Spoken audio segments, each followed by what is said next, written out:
Welcome, Andreas, to Metallarium Pages. It's a great pleasure to talk with you about Philosophia and this new album, The Constant Void, and more things related to the metal world in general. So, for this one, we started by asking how are you doing today and how it was the land during the last couple years. Today I'm really fine. It's always super exciting when a new record comes out. It's been out since a week now, so I'm a little bit more relaxed now. But before that, we're really nervous of how people will appreciate that, how people will like it or not. Yeah, that's basically how I feel right now. During the last years, everything was pretty cool. I mean, we released the debut album in 2022. From there, played a couple of shows, wrote the new album, and pretty busy. No, okay. Okay. So for this new album, The Constant Void, past 1 week, because last weekend it was the release from this new album. Now, how it was the reception until now for this new album, especially for the reviews, the comments, the people, and usually how do you take a bad review in the band? Right now, the reviews are all very, very good. I mean, we have many reviews that are 9 out of 10 or 8.5 out of 10, 9.5 out of 10. Also, your website has made a really good review, and I'm really happy about this. So in general, we're absolutely satisfied. I mean, there were a couple of reviews stating it's the best prog metal album of the year so far. So that's a bit scary for us because we did not expect that. I mean, of course, we're super honored and we're more than happy with that. But none of us believed that, there was like a headline saying if Dream Theater thought they had the prog metal throne this year, then Philosophobia might have rained on their parade. And we're like, whoa, that's crazy. Yeah, we're super happy. No bad reviews so far. I mean, there sometimes are a little bit weird reviews. Like there is one big print magazine in Germany, and they have like per week they have like 5 albums of the week for each category of music. And for metal, we were the album of the week. And then I bought the magazine and read the review, and we got 6 out of 12. So that doesn't make any sense, but okay, that's how life is. Okay. Regarding the other part of your question, how we deal with bad reviews, that's okay because that's also constructive critics is also good, so you can work on yourself. So for us, there are no bad reviews per se. If there's someone who says, okay, this and this is annoying in the music, we start thinking, okay, how can we do it better? Okay. Interesting. So now, and when do you decide to start writing songs for this new Constant Void? It was during the previous, when the previous releases of the previous composition time with the previous album, or are all the songs new, or did you rescue any composition that they left with out for the previous album? Well, I started writing the material for the Constant Void when we were still recording the debut album. Most of the songs from the debut album were originally written in 2007 already, and we did some demo recordings back then. Due to some, circumstances, we did not record an album properly, and Philosophobia was on hold. But we got back to that during the pandemic in 2022 or in 2020, and started recording the debut album. And while we were still recording it, I think the vocals and the bass or the keyboards were not yet recorded. I already started, collecting new ideas for new songs, and by the time it was mastered, the debut album, the Constant Void was already completely written. So, and then from then on, you have to record it properly in the studio and do the artwork and do promotional stuff. So it took 3 more years. But it has been, new songs, original songs written in 2022 and maybe some parts in 2023. Okay, amazing. So now, well, the bands I saw that the band has members from Greece, from Netherlands. So how do you figure out when you try, for example, when you receive an offer to play live, and how would you promote the album when when the people is in a lot of parts from Europe? I have to correct that a little bit because actually we're from Greece and Germany right now because Christopher, the bass player from the first album, he lived in the Netherlands. It was my fault because I changed that information on our Facebook page a little bit too Okay. late. People already see that, but I live close to the border to the Netherlands. Maybe that counts. Mhm. Okay. When we have offers for gigs and festivals like we had in the last year, Mhm. um, we have to plan it really properly. To have, let's say the festival is on Sunday. Mhm. So Dominic comes from Greece on a Thursday. We rehearse Friday and rehearse Saturday, and then we go to the festival and play the show. I mean, we're all professional enough that we prepare ourselves at home, so that in the rehearsal room there is not much, trying out. Everybody knows their part, and then it's just, to we got this day or 2 days to get in the feeling as a band, and that works pretty well, I have to say. Mm. Regarding upcoming shows, we will do the same, and we hope there will be, a little tour or something with a couple of dates, one after the other, and that will be much more relaxed once you're in the flow as a band. Hmm. Okay, okay, okay, amazing. And now when I hear when I'm just when I listen this new Constant Void, I found all the time influence for the old progressive metal, Dream Theater, Fate Warning, etc., etc., Sabotage, and more bands related, especially for the first era of the progressive metal. So now, but then I just hear a little touch for the new era for this one. So for you, what the progressive metal from the old days has that the new bands doesn't have? Because mostly Mm. when I hear a progressive metal band now, is recently one they try to obviously to receive influence for the 80s or 90s, but less bands try to receive influence from the 2000s. So for you, how do you find interesting into the progressive metal bands from the 80s and 90s that the bands that this from this year for 2000, 2010, 2000s, 2020s doesn't have? Mhm.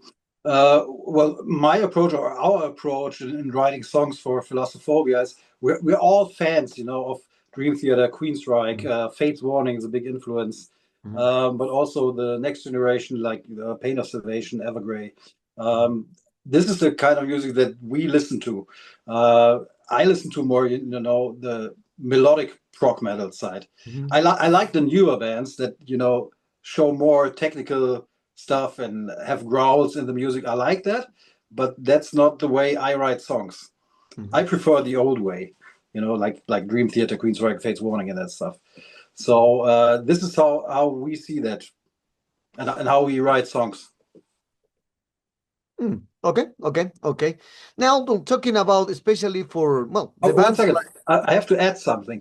Uh, Basically, somebody asked me that question before, and I gave that answer because basically the way we write songs is how we want to hear them from other bands, but they're not Mhm. writing them, so we have to do it ourselves. Oh, okay, okay, okay. Well, and this topic about talking about this, especially of the sounds of things related.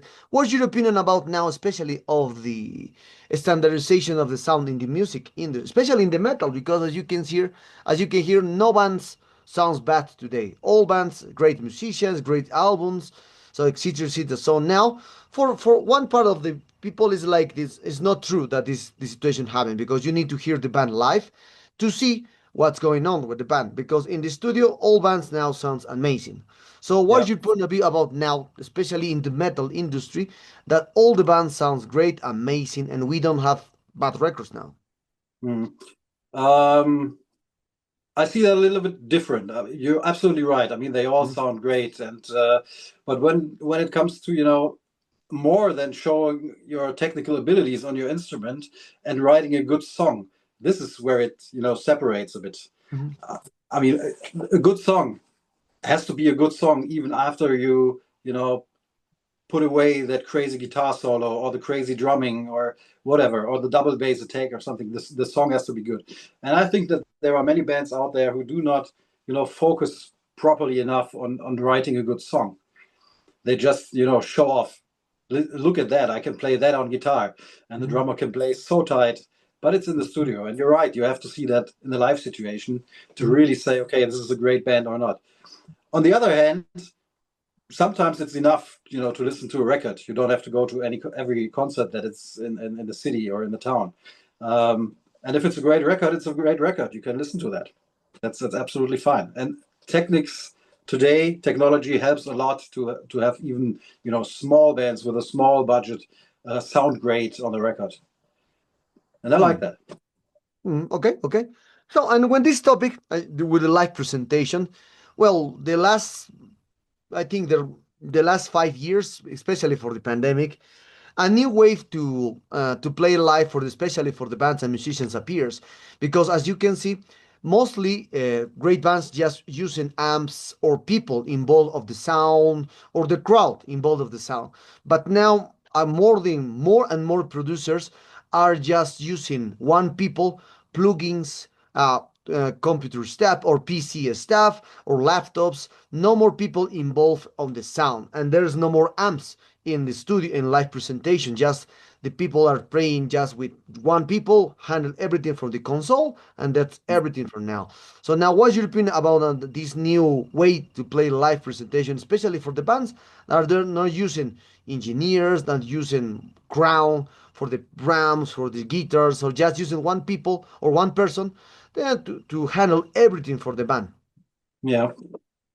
It's a good discussion about the plug-in thing. Mhm, When I record at home in my home studio for the demos that I sent mhm, out to the other guys with new songs, I use plugins because I live, in a pretty busy neighborhood with a lot of neighbors, and I cannot crank up my 412 rectifier amp to the max to have it sound good on the recording. So I use mhm, plugins here in the studio, and I mostly use the Neural DSP Gohira plugin because that's a really rich and fat sound. And I mhm, sent the demos also to Phil, the producer, and he said, "Oh, the sound is great. We will try to recreate that in the studio without using the plugin, but not only recreate it, but give it your own identity." And I was absolutely fine with that. And we used a 5150 Mark III into a rectifier cabinet and a kind of tube screamer. It was a Seymour Duncan 805 in front of it. And that has a really, really great sound. Now to the other part of the question. It is, as a musician, as a guitar player, really, really annoying to carry around a huge stack, mhm, with a 412 cabinet speaker, especially when you're flying to a gig, when it's somewhere else and you have to take a flight. Then you have mhm, to pay so much extra fees for the flight to carry your mhm, equipment with you. So live, I use a Nano Cortex from NeuroDSP, and I captured the sound from the studio on it, which works really great. And I know that there are a lot of guitar players out there that say, "Yeah, but it's not 100% the same." mhm, And I'm like, but it's 95% the same. And if that 5% or maybe that 2% that are left over mean that you don't have to pay hundreds of dollars for extra luggage, and you don't have to carry 60 kilograms of stuff down a couple of stairs, depending on the club, then I don't care about the 5%. And there is another advantage. When I was playing with Paul Diano, the ex-Iron Maiden singer, I did mhm. that for 13 years. And of Okay. course, we had those huge walls of Marshall double full stacks, two cabinets. Depending on the club you're playing, they sound different from day to day. And with a capturing device like Kemper or Neural DSP, you Mm. always have the same great sound, and that's a big advantage. Okay, okay, okay, okay. So now talking about little more about the promotion for this new album. What kind of plans do you have in general for this album, for the band, and perhaps you will release videos, or perhaps you're already working on a new album? Who knows? What kind of plans do you have for the band and for the album? Well, first of all, we want to play live as much as possible. We have reached out to a couple of promoters and agencies and a couple of festivals, and many Mhm, of them are interested now that the first reviews are coming in, and they're all pretty good. Um, the thing with the last album is we wanted to do the same, but the tours back then or the festival billings were still the ones that were postponed from the pandemic. Okay. So it was really, really hard to get festival slots, and it's easier now. So we got a couple of festival appearances in the pipeline now. Due to the fact that nothing's signed now, Mhm, I cannot tell which festivals they are, but there will be a couple. And we're also working on a little tour. like the Netherlands, Belgium, maybe France, Germany. Mhm. Yeah, that's about how to promote it live, because these days you have to play live. Otherwise, people, although there are really good critics and reviews, they are not going to read it. So you have to do both. You have to do radio shows, podcasts, interviews, Okay. reviews, and you have to play live. Because we had the experience, we played a festival in the eastern part of Germany in April, Okay. and there were a couple of people that came to us after the gig and said, "Oh man, you were the best band of the festival. How come I've never heard of you?" And that's it. You have to play live. You have to go out there and Mm. show the people what your music is like. Correct. Correct. That. Um, yeah, regarding the videos, we have released 3 videos so far. Before the album came out, we are having 3 more that are coming the next weeks. Plus, we have some live footage from festival appearances, drum cams, and stuff like that. Some behind the scenes footage. There's a lot of coming. Mm. But now I forgot your third. Okay. Yeah. Actually, we have Mhm. already nearly finished the writing for the third album.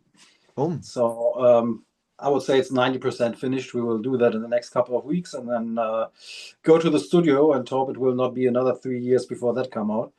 Of course, it will be like 1.5 or 2 years, because there's a lot of to do artwork wise.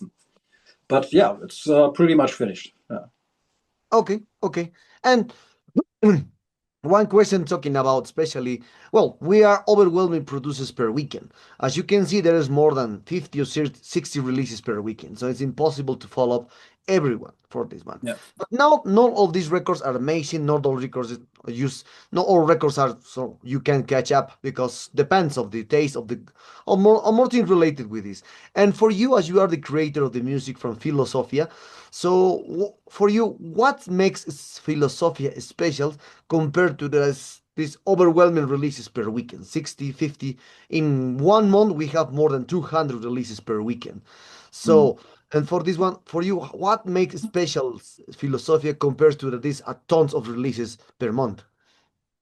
I think that Philosophobia is more. It is a progressive metal band, and all the musicians in the band are really talented and great in what they do. But we all play in service of the music, in service of the song. For example, King of Fools, the first song on the Concert Void, is if you cut out that middle part with the instrumental section, it still is a great metal song. There are some progressive metal bands out there that play so much on their instruments while the singer is singing over it. It doesn't make any sense. It annoys you. And I think Philosophobia doesn't do that. I mean, we try to focus on the music, on the song. I mean, we could easily, play another guitar solo or do some crazy breaks on the drums, but it doesn't help the song. And I think that makes us a little bit special compared to other pure progressive metal bands. Maybe you can compare it to Pain of Salvation or Evergrey. They have, structures in their songs Mhm. that make sense. I love Dream Theater, but I don't listen to them that often since, let's say, Train of Thought, because after that they lost themselves a little bit in their Mhm. technical show-off abilities, and that annoys me a little bit. Okay, okay, okay. So now talking about especially with the last thing that you said. So for you, which are the albums that influence to create Philosophia? You mentioned Faith Warning, Pain of Yeah. Salvation, Dream Theater, but which albums for you say in your brain, hey, I need to play this kind of music because I like it. So which album, let's for example just 5 or 6, which albums for you make the decision to create Philosophia? Yeah. Um, well, first of all, I think it's Queensryche Operation Mindcrime. I think we all in the band can agree on that. That's a fantastic album from start to finish. For us, there's no filler, only killer songs. Um, Pleasant Shade of Grey by Fates Warning, also superb album. Um, from the heaviness, I would say it's Awake from Dream Theater. Remedy Lane or Perfect Element from Pain of Salvation. And I have to say also something, more moody, like Typo Negative or maybe even The Cure. You might hear that in our, softer parts, the mellow parts, the atmospheric parts. That's kind of our DNA too, our musical DNA. I mean, we also love those heavy metal parts, and with the screams from the voice, from the singing, but also, the calm parts with, maybe some Pink Floydish guitar solos or piano stuff. We also like that. So yeah, so maybe it's Queensryche, Pain of Salvation, Dream Theater, Fate's Warning, and let's say Type O Negative. Hmm. Okay. Oh, nice type of negative. Okay, okay. So, and for this one, so talking related with these new progressive metal bands like Leprous, Haken, Soul, and Caligula's Horse, and more bands appearing now in the world. So, for you, do you think that in the future a new big progressive metal band appears, like with a huge impact that Fate's Warning, Dream Theater, Sabotage, Quincy Rice, because there is the great bands. I had a lot of band influence for them. Do you think that in the future we will have another great band with this, well, personal sound, especially? Of course, it's Philosophobia. No, I think so. I mean, nobody was expecting. Progressive metal was heading in a direction, let's say, about 10 years ago, where there were more, gent influences and growls, death metal growls. That was the direction it was going. And then there suddenly was Haken, who were like, a complete band out of the 90s with Mhm. clean singing, with great melodies. Of Mhm. course, the guitars and the rhythm is a little bit more, crazy than it was in the 90s, but it didn't have those growls. It didn't have those post black metal influences with soundscapes and everything. It was straightforward progressive Mhm. metal. Nobody was expecting that, and then there suddenly was Haken, filling big halls, concert halls these days, Mhm. and it's great. And I think that can happen again. Okay, So okay. I think prog metal is in good hands these days. Okay, and now when this with the last thing that you said, well, you said that is if there's Haken, Leprous, or Caligula are returning back the progressive metal stuff from the 80s and 90s, but you mentioned also that now there is a few kind of bands that plays like growls, post depressive, post black metal, or I don't know, post progressive, post black metal. We don't know. There is a lot of textures now. So, what's your opinion about the growls, especially into the progressive metal? Because you play like the 80s or 90s, that's your kind of influence, but there's a new band that are playing or mixing degen or mixing growl stuff like like Opeth did in with one of the albums, the Blackwater Park or previous ones. Yeah, yeah. I like those bands. I mean, I like Opeth, and I also like newer bands in the same style like Blood Incantation. I like their approach of progressive metal, but to be honest, it's not 100% my kind of music. So I listen to two or three songs, and that's fine for me. I haven't listened to a whole album of Blood Incantation, for example. That's a little bit off my personal tastes. Still, it's great to listen to a couple of songs of them. But I prefer the melodic. I like a singer to be a singer. Hmm. I see that growling is a special technique that is really hard to do. Not everybody can do. So that's really it's amazing how they do it. I couldn't do that. But I prefer the clean singing. I prefer a little bit harsh vocals, like our singer Dominic does it from time to time, because it has a nice effect. It has a contrast in the music. But this real deep guttural growls from death metal, that's not my kind of singing. But I Okay. appreciate that other do, and I see that it's a hard technique to do. Great, great, great. So, well, Andreas, we arrived to the sad moment of this interview. I hope you No, enjoyed this one like me. Well, thank you for I your time. This new album's a great one. We put a great score in our web. So, perhaps you want to add something to your Latin American fans and obviously Metallica followers. That's Yeah, sure. First of all, thank you for having me. It was a great time, Mhm. and we can do it longer if you want to. So it was fun to do. Yeah, to the listeners and viewers, I hope that you like our album, and we really hope to come to Latin America one day. Um, that would be awesome. I mean, it's like I said, it's really hard to find promoters and who are willing to do a little tour. But maybe we find some bigger band that we can go on tour as a support band, and then we could come to South America. It would be absolutely fantastic.